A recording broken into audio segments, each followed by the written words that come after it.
Archives of Prasar Bharati presents the timeless treasure of golden era.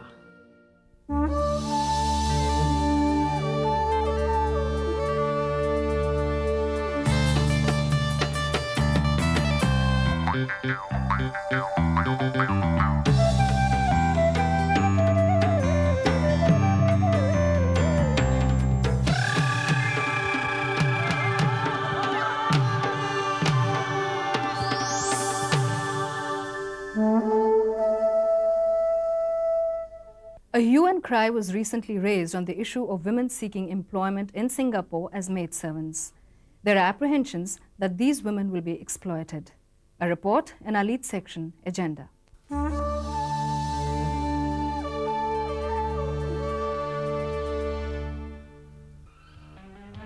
The controversy regarding the recruitment of housemaids and governesses for Singapore shows no signs of abating. Accusations and clarifications fly fast even as unconfirmed reports of women leaving for Singapore appear in the newspapers.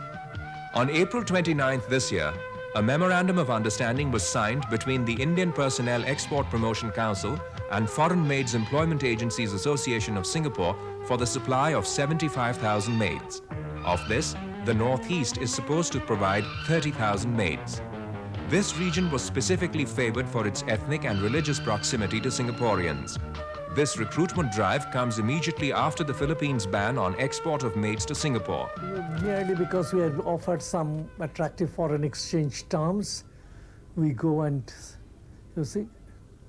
send our women to act as strikebreakers. Number two, what is this outfit? This Indian Personnel Export Promotion Council. It sounds official because under the Ministry of Commerce, a number of export promotion councils exist to promote the country's exports.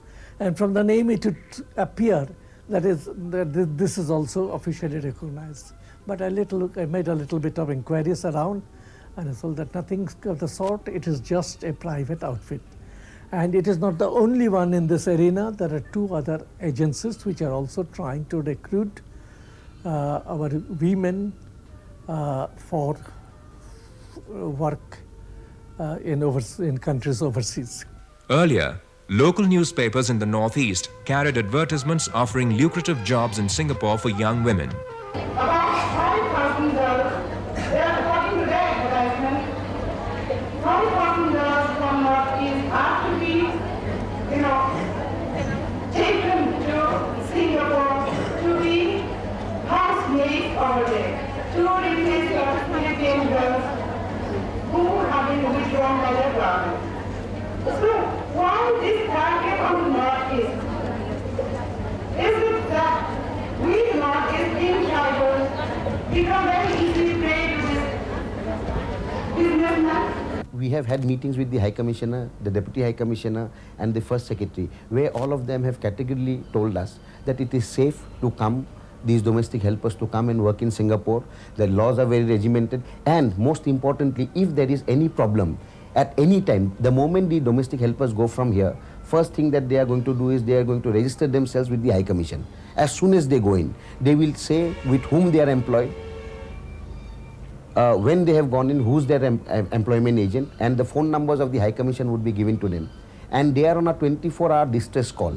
Any of these ladies at any time are free to ring up the High Commission in terms of trouble. If there is any problem, anything they face, immediately they can contact the High Commission and the High Commission will come into there to aid them, to assist them immediately. This export has caused great consternation among organizations in the Northeast, especially Meghalaya. Several socio-political organizations like the Khasi Students' Union and the Church raised doubts about the recruitment drive. The stringent laws of Singapore and the fact that most women going there are semi-literate is a cause for concern. I feel that this is a cause of concern because we will be, especially from this fragile society of ours, from this matrilineal state, we will be sending out about thousands of young girls into a world that is totally unknown to them, a future that is very uncertain. Besides, the terms and conditions, the contractual terms are such that they are very restrictive to the workers. The maids have been asked to have their hair short, They have been asked to wear Singaporean dresses, and there is a very sinister clause saying that they should have good looks. Well, personally, I don't know why good looks should matter at all if one is to be a maid. I would rather say that one has to be efficient and intelligent to be able to cope with the work. One of the main officials of the HNZ International came and met our office bearers, including myself, wherein he told me that he would like to offer some certain preconditions before the girls are sent out. So I said, you better put that in black and white. He had sent it in writing to us, putting down certain preconditions, say, first elderly women will be sent on a trial basis, and they will report back on the feasibility and otherwise of the entire scheme, and so on and so forth. So there were about 3 preconditions that they were willing to fulfill, and I told them that okay, since this has come, we would like to examine it and also to have further consultations with the women's organizations here. But that was the last time I met him, and since then he has not approached us again. So till now the matter is hanging fire, and we have made it very clear that unless the KSU gives its final approval, not a single girl is going to Singapore. Another fear is the possible repercussions on the fragile tribal society of the Northeast. Since this is the first time that such a systematic migration of labor is being introduced, one cannot gauge its social consequences. As a Khasi lady, here Khasi women are respected because of the matrilineal system. Then we get our lineage from the woman. Therefore, we should attach a lot of importance to women folk. And if thousands of our women just go out there, perhaps they might even settle down there permanently. Now, how do you make up for the demographic imbalance? That is the only danger I feel. In response to our queries, the managing director of H&Z International produced a videotape of an interview of 2 Indian maids working in Singapore who claimed to be fully satisfied with the working conditions. But this left questions regarding conditions in Singaporean homes unanswered, as both the maids worked for Indian expatriate families. From Singapore Further Creation. So I would like to know more about your work here. So you have your employer's house is only 1.5 years. So what time do you wake up early in the morning? 7 o'clock you wake up. What time do you sleep a day? In the 10 o'clock. 10 o'clock. Do you look after the baby at night? At night she takes care of the baby. So do you feel that you have enough hours to sleep? Rest நல்லா தூங்கலாமா disturbance இருக்காது? No. This baby is good baby. Didn't disturb you. How many years is here? 8 years already. 8 years already? 8 years. Long service medal. And she is old also. She is much more than आपको उम्र कितना है? 8 years. She is above 40. She is above, much above. She looks above 50. Yes. But she renewed many times. Yes, she has been here. Very good. While no official was available for comments, objections notwithstanding, this recruitment drive presents itself as an attractive employment opportunity. It is true that a 100% guarantee of the safety and well-being of the women cannot be given. Yet one cannot deny the fact that in an area where unemployment is high, an opportunity to provide oneself and one's family with a better life will not be passed up by the women of the Northeast. I think our government and our parliamentarians have the primary responsibility to ensure that before our people are sent out, we ensure that we see to it that the terms and conditions are such that the danger of rough treatment or persecution is minimized. Mobile clinics are a novel way of providing relief to AIDS victims. These vans provide direct clinical facilities to the patients at their very doorsteps. A special report. The dreaded AIDS has reached alarming proportions, and the Northeast seems to be particularly in the grip of this incurable disease. According to an estimate, more than 10,000 people in the region are in the grip of AIDS. Government agencies under the overall guidance of National AIDS Control Organization, NACO, in association with NGOs, have taken up the Herculean task of controlling the AIDS menace. Huge sums are spent in order to educate the masses on how to ward off the disease. When government agencies and various NGOs are grappling with the AIDS menace, a mobile AIDS van is also making its contribution felt, but with a difference. This mobile AIDS van, run by ILA Trust, has contributed its might in making the people aware of the AIDS threat. A lot has been done in the direction of creating awareness on AIDS, but very little has been achieved when it comes to treating the AIDS-afflicted patients.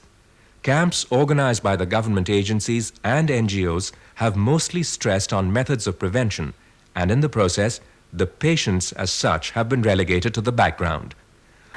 We consult with the various specialists when we get the HIV positive cases, and then we treat also those other STD cases other than AIDS or HIV positive. And then after treating them, we try to make them relax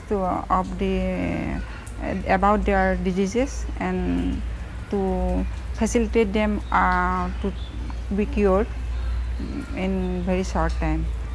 And then we also give them free medicines. It is in this area that ILA Trust has strived to work and deliver results. They believe that the only solution to this is to get back a sense of dignity in the patients.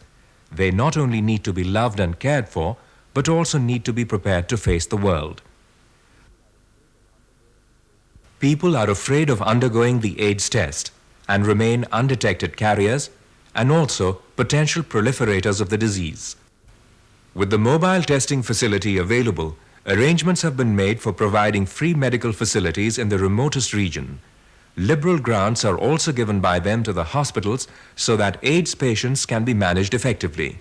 The Assam government has agreed to allot 17 acres of land in Guwahati to the trust. So we started in the northeast, and then we'll probably move to other areas. Northeast has been lagging behind in healthcare facilities. With the inauguration of a charitable hospital with all modern facilities, the primary healthcare situation of the region gets a boost. On the 16th of September, Mother Teresa formally inaugurated the Haji Abdul Majid Memorial Hospital and Research Center at Hajoi in Assam. Heralding a new chapter in the field of primary healthcare, the hospital is a dream come true for Haji Ajmal Ali. A trust dedicated to provide free medical facility, relief, hospitalization and promote primary healthcare and community development was founded in 1986. Let us thank God that He is creating more and more His concern for the poor, and that we are all of us united to share that joy of loving. It is not the question how big things we do, but how much love we put in the dying. Beginning with a small charitable dispensary set up in the same year, the Trust has taken a giant step in inaugurating a 350-bed hospital. The field of activity of the Trust has been the rural and backward areas of Assam, particularly around village Hojai. It is a unique project, the first of its type in totally rural India, to provide free treatment to the poor. It will cater to the needs of the northeastern region to save the patients from incurring formidable expenses as they had to travel outside Assam for treatment. The foundation of the hospital was laid in 1992 by the Chief Minister of Assam, Mr. Hiteshwar Saikia. The charitable dispensary has been giving free treatment to about 300 patients every day. Particular attention has been paid to the child health care and immunization programs. Right now we are providing basic health care in the sense that we are not going into super specialties now. We intend starting super specialties only after 350-bedded hospital is complete. Till that time, we will have all the departments of medicines, plus very soon, maybe very soon, I am not able to promise you, blood bank also, plus a cardiology unit because one of the best doctors in Bombay, Dr. Merchant, has come here, who is going to guide us. And for our research, we have got Dr. Dhar, H.L. Dhar from Bombay Hospital, who is the medical director of Bombay Hospital.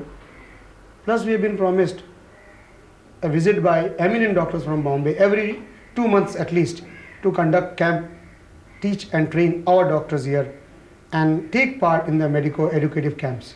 And in those camps, we treat the ailing. We give them know-how about the hygiene and sanitation. And they're curious of all when we tell them that your 70% ailment is due to this bad water. They laugh at it. They say, they pick up the water from the pond and say, show us what is wrong with it. For that we take microscopes, show them the sample of those water in it. When they get convinced by looking into it, the parasites in those samples, then they beg for it, that you please teach us how to clean it, and we teach them. And the feedback, I'm glad to say, from such areas is that the ailment in those areas has gone down by 60%, which is by no means a small achievement. And I'm convinced that if we continue our activities like this in those far-flung areas, with God's grace, we shall be able to bring down considerably the miseries due to the ailments. Surrounded by high mountains, the Chandubi Lake provides an ideal retreat. Our next section, destination.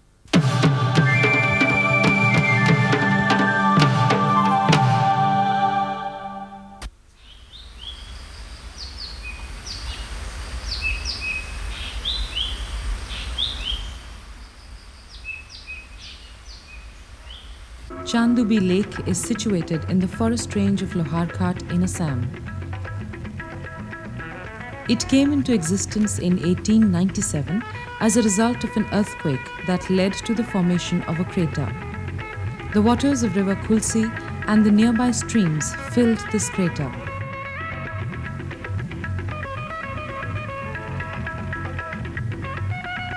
The journey to Chandubi is a prelude to the natural beauty of the lake.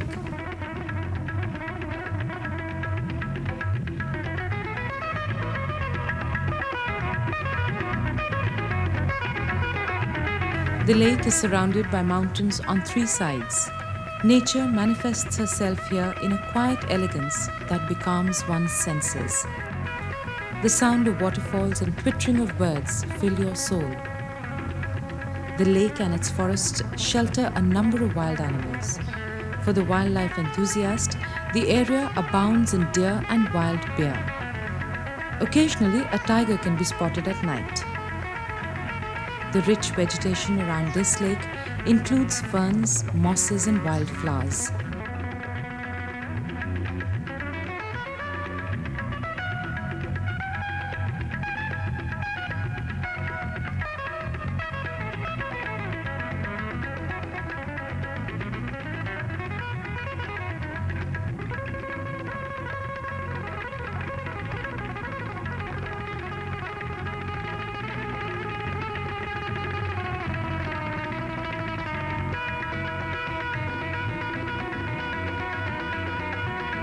On the other side of the lake, the Khasis and the Rabhas live. The lake is their lifeline. The lake and its surroundings attracts both naturalists and tourists. Some come here to learn from nature, while others come here to enjoy. And for those yet to come, it is a myriad of facets.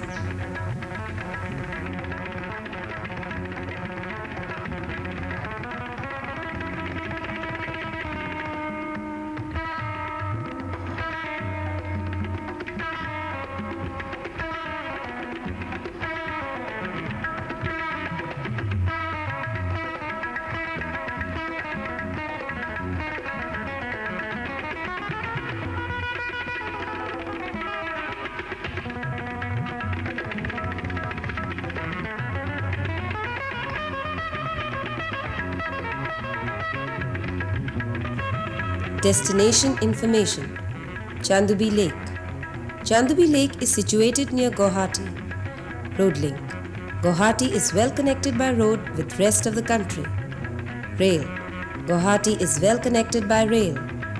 Air. Guwahati Airport is connected by Indian Airlines and other private airlines with the rest of India. Hotels. Hotel facilities are available at Guwahati. The State Tourist Department has many tourist lodges which offer boarding and lodging at nominal rates. Best season to visit, October to May.